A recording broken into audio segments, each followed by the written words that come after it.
Hi everyone, welcome back to the Banner Saga. We just took off from Skogr. We are now rushing for our dear lives towards Frostvellr. But first of all, we've got a little notification here. Pausing to catch your breath, you glance backward to see the caravan stretched out past the point of safety. We've got some people lagging behind. They're spaced out so far you're unable to see those bringing up the rear. And we're going to have to make a decision here. We've got to get them to pull together, says Iver. It'd be dangerous to stop until at least the Godstone. The path should be just ahead.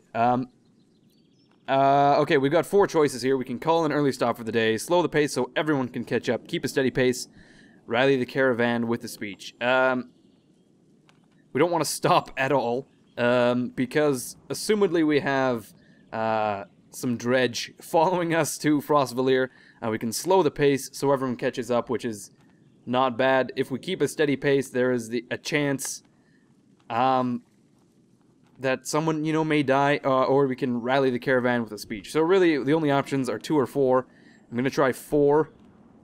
Hopefully this works. You make your way to the rear and hoist a small child onto your shoulders. Fight for every step. Remember those who didn't make it and push onwards! The clansmen see your effort and follow suit, pushing themselves harder. Okay, I'm glad that worked. +5 around there. Oh, shit, what is this? Ah, yes, it is the Godstone, of course. Ah, this is quite the caravan. Very nice. You can see, here's Rook, and Alette, and also Iver, Jill, and, I forget her name, the chieftain's wife. The chieftain is somewhere on the cart here, probably behind, like, below, the spears there. We just kind of tossed his body on the bottom of the cart there. Far enough for today, I think. After a day of misery, men and women drop their meager possessions beneath the Godstone of Frostvaler. What a name. What are we doing? We just left our homes because suddenly there were dredge. Probably shouldn't be looking to me for advice. Look at these people. Somebody has to hold them together. That's you, Rook. How am I supposed to do that? Okay, so apparently I'm getting responsibility just thrust upon me like a true hero. A reluctant hero, if you will. I did not ask for this. Adam Jensen style, but I'm going to have to survive and persevere. So, how are we supposed to do that? What do we do if we run into more dredge? But you're the dredge killer around here. That's a good question for Iver here. Yeah, Avaro. They want to listen to someone who looks like them. That's pretty racist of you. What about Oddlief? That's her name, Oddlief. Yes, the chieftain's widow. I was going to say wife, but she's really a widow. Let her, if that's easier for you. What if we run into more dredge? Okay, I'm getting the impression that we're going to go through all of these options here. So what if we run into more dredge, Iver? Really? Oh, you mean when? I'll be honest with you. These men can't take on the dredge by themselves. I expect we'll lose 2 for every slag we take down. So we run. Only if you want to lose women and children. We're going to have to fight, and there are going to be deaths. Gods be damned. Why is this happening? Think of how I feel. I'm stuck nursing a bunch of weaklings. You do care, I can tell. Oh, Iver is just playing it off like an asshole, but really, men are a plague on the world worse than any dredge, as far as I can tell. Chats like this are why we get along so well, Iver. Yeah, I think so. So, Iver, I think, he's playing it tough, but really he's just a softy at heart, I would imagine. You sleep poorly, the sun forever stuck to an eternally bright sky. Before the others rise, you find yourself staring over long, low hills covered in pine. I feel... Oh, here we go. The Godstone looms overhead, the massive eyes of Frostvaler looking the same direction as you. Let's inspect the stone. We can take 5 minutes to inspect the stone before the dredge, I don't know, pop out of the trees and whatnot. The weathered stone doesn't see many visitors. Not much reason to travel so far east. When hunters come through, they sometimes stop to give offerings, out of habit more than anything else now that the guards are dead. Frostvaler was the god of hunters and of wild beasts, occasionally seen roaming the land as both man and wolf. He was always depicted in effigy with his terrible spear. You wonder what he'd think about his woods being full of dredge now. I think he would be fucking livid, to be honest. A young girl from the caravan approaches you. I made this for you, she says, handing you a crude necklace carved from a branch she must have found nearby. Thank you for saving my mama, she says, before running back to her tent. Oh, wow. Back at your tent, you rouse Alette, who clings to your arm until she's completely awake. It's bad dreams. Eventually, the camp is broken down, and it's time to move on to Frostvellr. It feels like an end more than a start. Gained item. Bjarken rune. Oh, what? A Bjarken rune. I don't think I can look at that unless I stop the whole caravan, which would seem kind of rude. You know, just everyone stop. I need to check out this necklace that this small child just gave me. I hope you don't mind. I mean, we may get hunted down by nether creatures from another realm. Oh, here we go. The caravan halts when a group of men appear on the trail, weapons at their feet. We've seen the dredge in your wake, says one. We don't wish to meet them alone. If you'll let us join you, we'll show you a watering hole with enough animals to fill those supply wagons. An inherent fear of strangers raises mutters from the caravan. Allow the men to join you. What are you doing here, out here alone? That's a valid question. We were hunting here for food when the dredge found our village, says the man. When we returned, he looks away, unable to finish.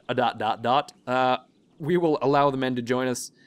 If you'll be no trouble, come along, you say. The men cautiously join your ranks and prove trustworthy. The hidden watering hole nearby is teeming with animals, and soon your supplies are nicely restocked. 12 fighters, wow. 5 renown. 18 supplies. Dear Lord in heaven, that's nuts. Mother of pearl. During a rest, one of the men got too drunk and ends up splashing mead in a warrior's face. A brawl erupts. Many thrown fists and a broken bone later, the instigator, oh my word. Rafsnenvartir is tossed on the ground at your feet, angry clansman looking for satisfaction. Rafsnenvartir, okay. His personal defense is little more than drooling mumbles. Coerce a public apology from him, tie him up until he dries out, laugh off the scuffle. Let's tie him up until he dries out. You grab a rope and supplies and make short work of the shot. Of the sot? I've never heard that word, sot. A few onlookers throw scraps at him, but most just walk away with a laugh, at least content that some measure has been taken. Great. We've got a drunk amongst our ranks now.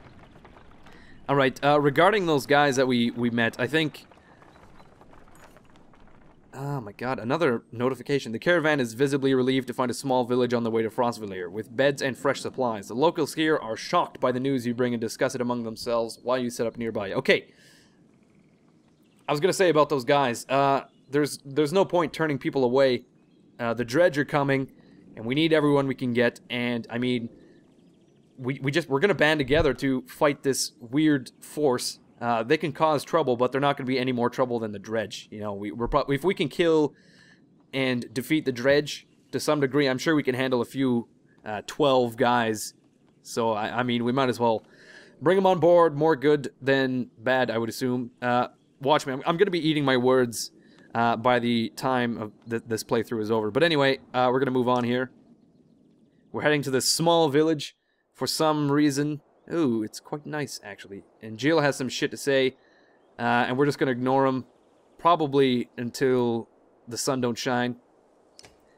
Point is, the sun is always shining, so we're gonna ignore Jill until he dies of old age. Okay, so Alette has this bracelet thing, and we've got this from the little girl. Bjarken rune.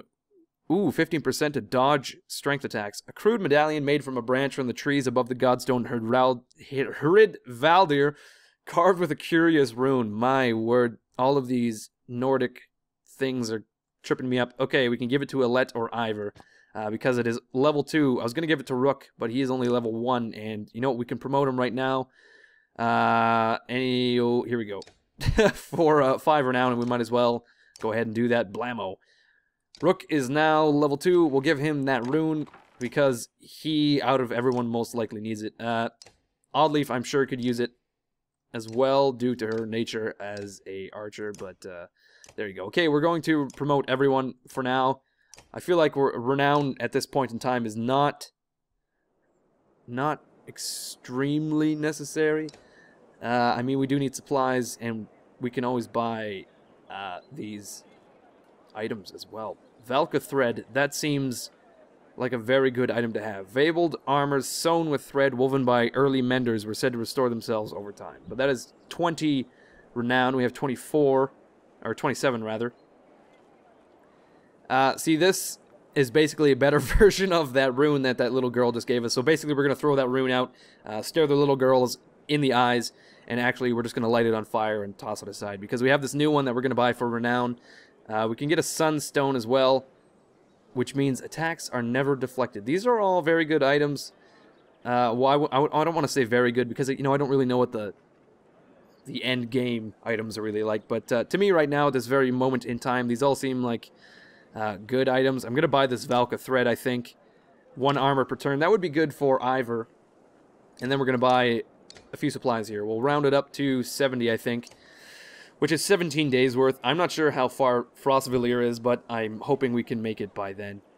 Let's see. We're going to give that item to Iver very quickly here. Oh, well, we can't because Iver's level 2 and this is level 4. Holy shit. We're not going to be able to use this for a coon's age. But we can check the map. But first, let's talk to Jill. He's getting restless. He's getting very annoyed that we are ignoring him. How's the arm, Edgel? You find Edgel just outside the camp, practicing his sword swings. A swing? I saw you taking some hard hits out there. Oh, yeah, I'm great. Not great, considering everything that's... I'm fine. My arm's fine. It's a strong shield. It's Rook, right? I know we haven't talked much before now.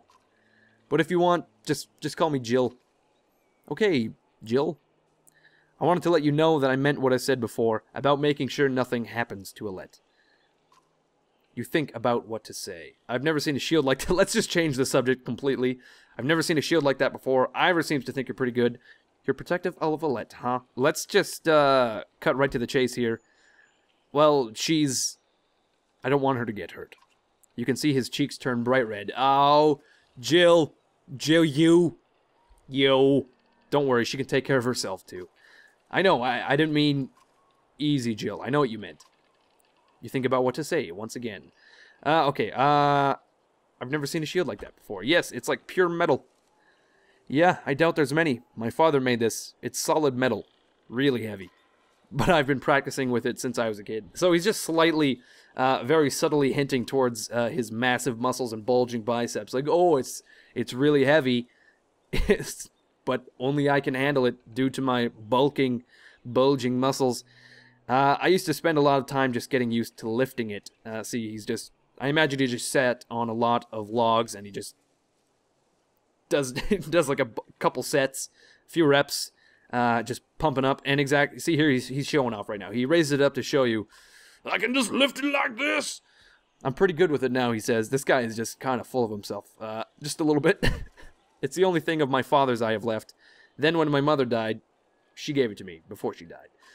I'm just kidding. Jill seems like a nice guy, and I doubt he's a powerlifting bro with the steady gains. But anyway, Iver seems to think you're pretty good. Did he say that? His cheeks redden again? That's good. I'm trying. Never had to fight anything like Dredge before, but I don't have much else to do. And how many people get to train with a Varl? Just seems like I could be a help to someone. That's what I want to be. I'm heading back to camp. Stay strong, buddy. Oh, this young man with the piercing blue eyes is such a sweetie. Oh, and if you need something, let me know. I can do anything you need. Between you and I, we're going to be okay. I can tell. Jill, it's my new best friend. Okay, we got a map here. Let's just take a look. We haven't actually seen the map this side of the world yet. Here we go. Okay, we just left Skogr. Skogr, the descendants of Sten, unable to cultivate good yields or find much fish in the frozen murk of Ba Harbor, nevertheless scratched out a living from the beasts of the forest, where they erected a stone to Hridvaldir, patron of hunters. Okay, so we left Skogr, our place of birth, I would assume, and we're heading towards Frostvellr. We're about halfway now. And we are currently in the province of Setterlund, it looks like. Setterlund, they had such high hopes for Setterlund. The new kingdom of man and Varl, they called it, rounding up anyone who yearned for land of their own. Whole clans and families took the caravans and banners to the untamed frontier. Then the Nordfelling lake disappeared, the trees withered beneath the Arctic winds, and the crops would not grow. Phew, what a bust. That's a bit disappointing. Alright, so, like I said, we're heading towards Frostvellr. Once sitting upon the bank of a wide lake, when the Nordfelling turned to a waste, the city of Frostvellr became a tattered bastion, blasted by the freezing winds that roll through the valley. Those who live there still are not known for their hospitality. I feel as if no one in this world is known for hospitality. Everyone is just a stubborn, wind-blasted bastard.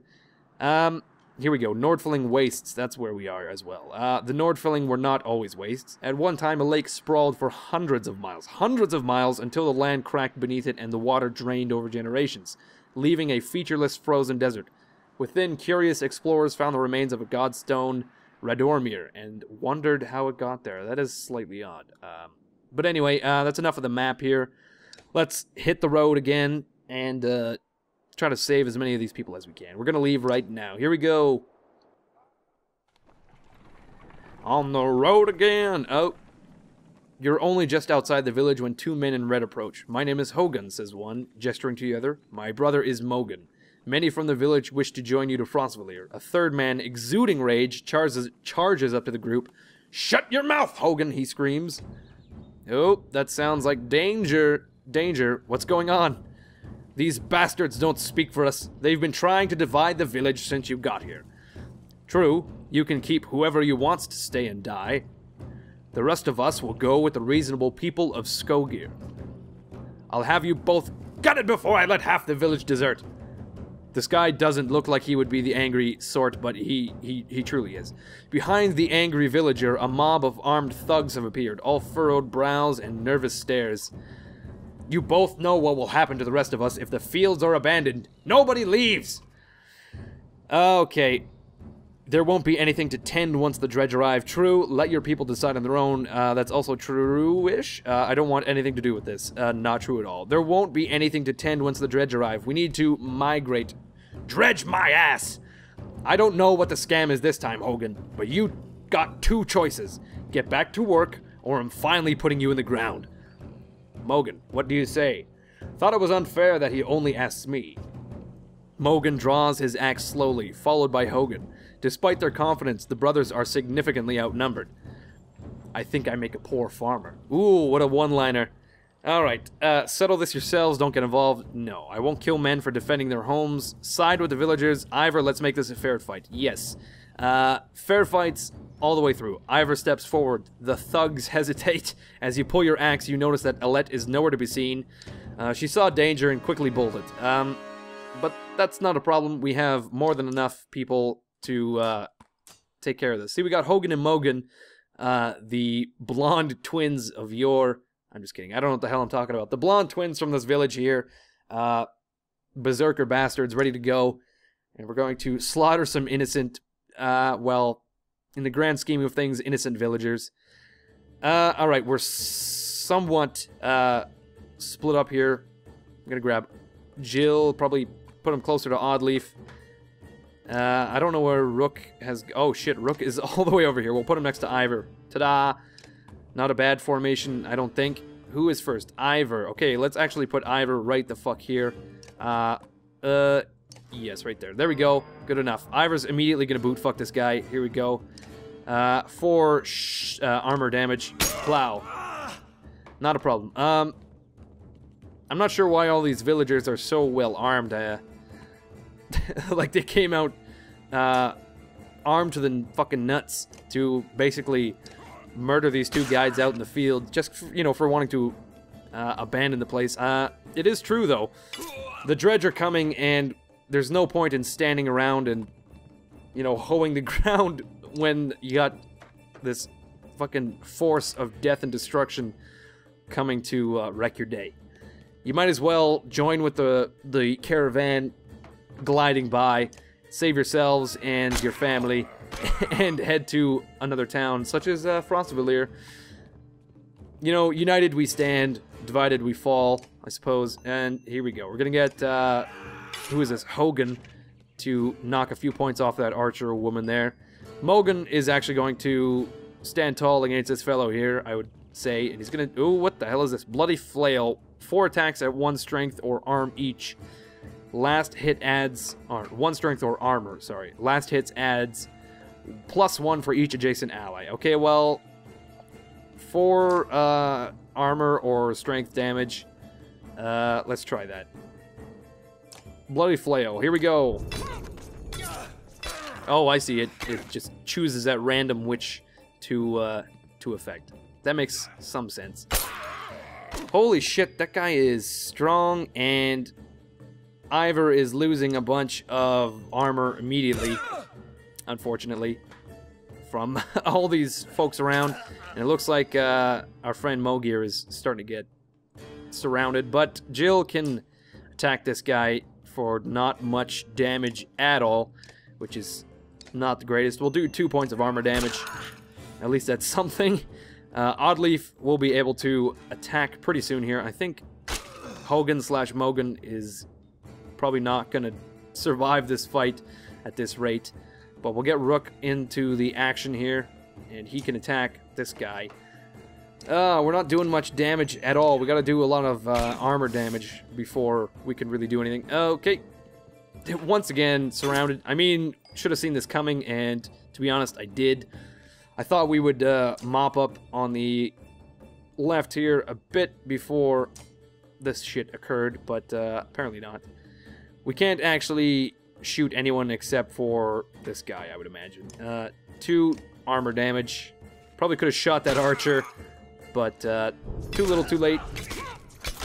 Okay, this guy's got his own bloody flail going on, and we can probably leave him for now. We'll knock out this archer, and by knockout, I mean we'll just do 2 points of damage. We'll leave him standing for now, and by him, I mean her.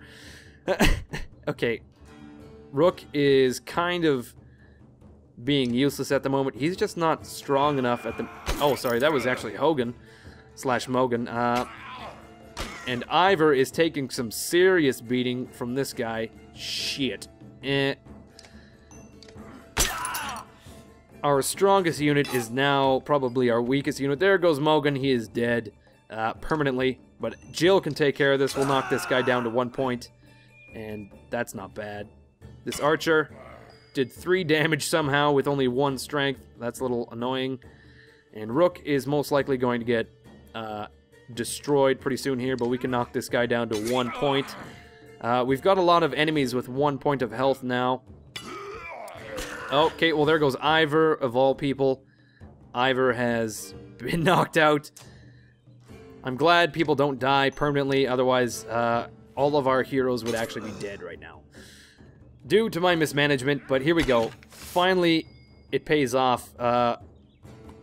We had a weak unit hit one of our strong units, and he did very little damage. But we can do 4 points of damage to this guy. And there we go. All of the enemies, except for this one guy here, have very little health. And I'm actually going to get Jill to knock this guy out. There we go. So we can move on to another. We just got to take out this guy a little bit. We'll knock off some health. Oops. Rook. Get on it, buddy. Jeez. 6 is not bad. There we go. Okay, I think we can just start picking these guys off now. Oddlief. Knock out this guy, for he is the strongest amongst them. Okay, we're wrapping up the battle now.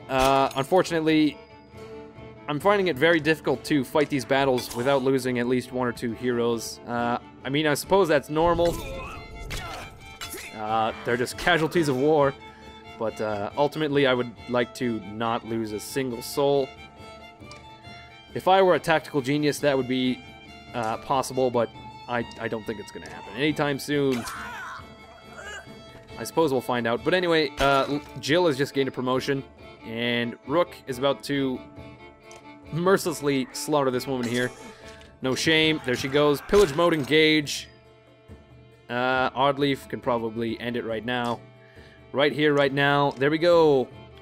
So we've saved Hogan and Mogan from most certain doom. They're probably going to get burned at the stake, or actually they're probably going to get a stake to the chest, a la vampire kind of situations. But there we go. We saved them, nonetheless. The brothers thank you with wide grins. Soon, many of the villagers have joined your caravan. You scanned around anxiously for Alette, who had gone missing when the fighting began.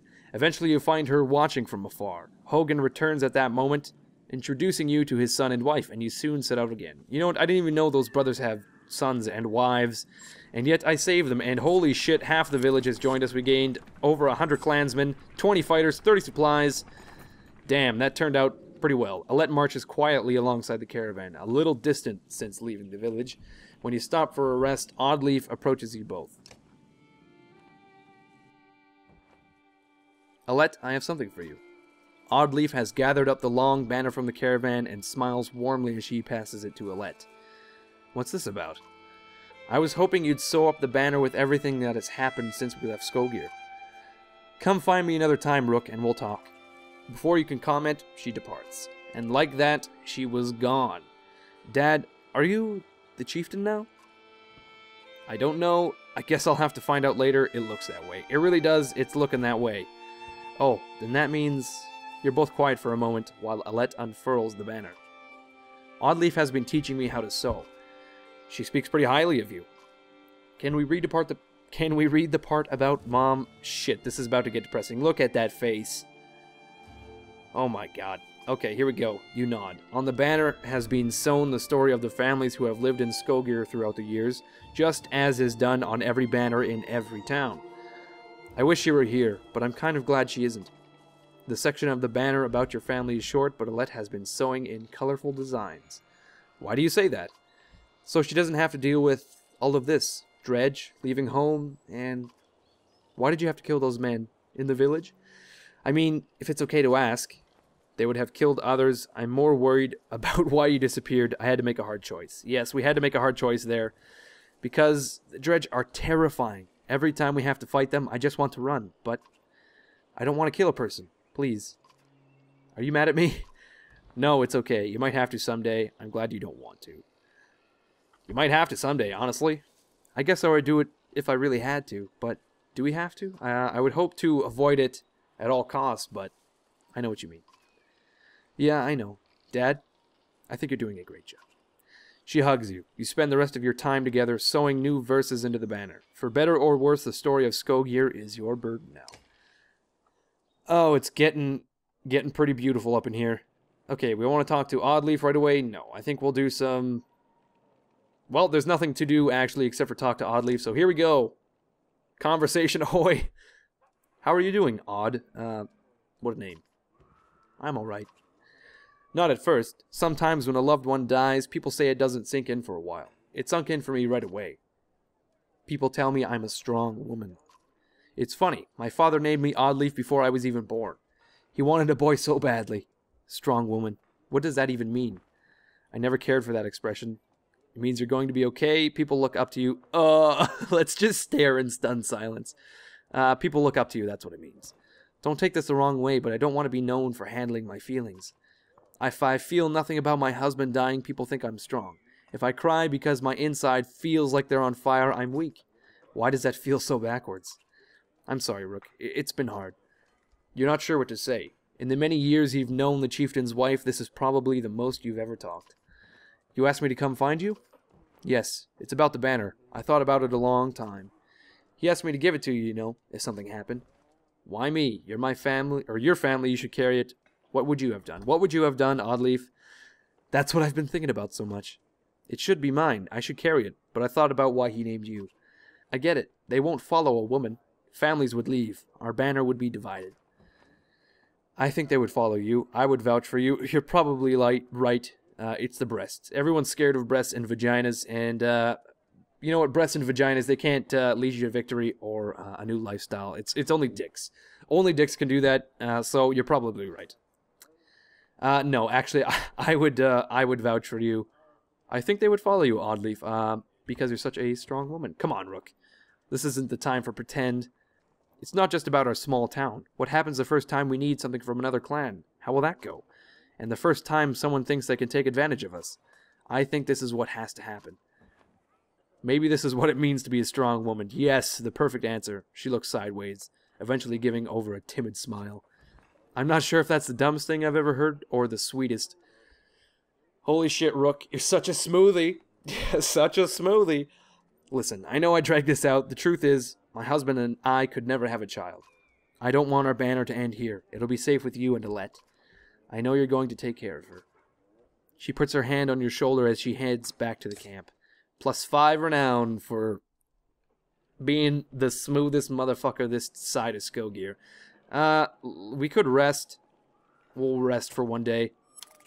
Okay, that did not do anything to our morale, so we're gonna leave. I'm surprised we weren't attacked by Dredge yet, but there's time yet for such a situation to arise. At the small split in the trail, a few fighters stop to speak with you, each carrying a single pack. We recognize this place, one man says. Spent several years here with some kin. If they're still around, we have to warn them of what's coming. With luck, we'll find you again in less than a week. Wish the fighters well, see them off with extra supplies. Remind everyone that they're free to do as they please. You'll think you'll survive out there on your own. Let's see them off with extra supplies. If that's all you're taking, you may never make it, you say. Grabbing a few items from a supply wagon, you strap the additional provisions to their backs. Search for family instead of food, you say with a smile. The men clasp wrists with you before departing. -8 fighters, -3 supplies, plus 10 renown. Okay, we're doing good for supplies, and our clan is slowly growing. Complaints of it's this fucking drunkard. I'm gonna call him the Drunkard. Complaints of the Drunkard's excessive drinking have resurfaced. This time the man stumbled over some tent ropes, pulled the snag canvas through a campfire, nearly setting a supply wagon aflame. Clansmen put out the fire on both the wagon and the Drunkard's leg before leading him to you. That is some nearly ridiculously dangerous shit. I don't know what I'm saying, but that is ridiculous. This man drinks water from now on. We can ban him from camping near others in the future, but that seems kind of drastic. He's probably going to get carried away by a bear or something, so we're just going to get him to drink water. I'm sure this is not going to last, but hopefully our clansmen can enforce this rule. The Drunkard groggily agrees. Okay, if you know how to pronounce this, I mean, you can leave a comment, perhaps, but anyway, the Drunkard groggily agrees, slurring his way through promises to quit being such a nuisance. Many of the onlookers snort or roll their eyes, but go back to their business. Somehow, you doubt it'll be long before the Drunkard manages to find another drink, whether you'll allow it or not. See, Rook and I, we're on the same page here. I doubt that's gonna last. Okay, we are very near Frostvellr, very nearly. Dredge! Shouts a man from the back of the caravan. It's the Drunkard, the unabashed drunk, bit redundant, staggering towards you, looking not entirely sober. He screams again, pointing to the trees in the distance. Fear races through the caravan as fighters pull their weapons. Scouts return with no sightings, and furious men surround the Drunkard. Okay, we can banish the Drunkard from the caravan. We can let your clansmen deliver justice, or ready yourself against the Dredge, just in case. I'm gonna say we're gonna let our clansmen deliver justice. Here we go. A swift and brutal beating befalls the Drunkard, one that leaves him begging for mercy. Okay, at this point, it's 1, 2, 3 strikes you're out. And you know what? We banned him from drinking, and he directly disobeyed that order, so this is what you get, a beating. And this is pretty severe, the boy who cried wolf. That's not a good situation to be in. We could have banished him, but like I said, we need to keep as many people as possible, because at this point, people may become a scarce resource. Honestly, with this mass migration going on, the next time he's offered mead, the man shies away in fear. As for the rest of the caravan, everyone seems pretty satisfied. So look at that, everyone wins in this situation. The Drunkard is solved of his drunkenness. For now, it seems. A strong, thriving city. The walls of Frostvellr now just keep the howling winds at bay. With luck, they'll hold out against Dredge as well.